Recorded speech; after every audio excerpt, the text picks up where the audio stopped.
मारहाणीच्या घटनेनं बीड पुन्हा हादरलेला आहे। बीडमध्ये आप्पा राठोड नावाच्या व्यक्तीचं अपहरण करून त्याला अमानुषपणे मारहाण करण्यात आली। धक्कादायक आणि संतापजनक बाब म्हणजे आप्पा राठोडला दारू पाजली आणि तब्बल 7 तास डांबून ठेवलं आणि बेदम मारहाण करण्यात आल्याचं समोर आलंय। बीडच्या माजलगाव तालुक्यातील पात्रूड येथे हा संतापजनक प्रकार घडला। आप्पा राठोडला 5 ते 6 जणांनी मारहाण केली असून त्याच्या डोक्यावर 7 टाके पडलेले आहेत। या प्रकरणी माजलगाव पोलिसांना माहिती दिली तरी तक्रार दाखल झाली नसल्याचं आप्पा राठोडनं सांगितलं। त्यामुळे पोलिसांनी तक्रार का दाखल केली नाही असा सवाल या निमित्तानं उपस्थित होतोय। दरम्यान कालही बीडमधून मारहाणीची घटना समोर आलेली होती।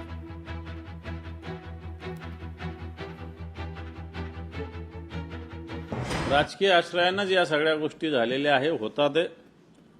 मग तो शिवराज लुटे असेल, दिवटे असेल, नाही तर तिकडचा तो खोक्या असेल, गोटला तो काय, हे सगळे राजकीय आश्रयाने झालेल्या घटना आहेत। काहीही झालेलं नाही। दादा जाऊन तिथे काही करू शकलेले नाही। बीडमध्ये दादांना काहीही करता आलेलं नाही।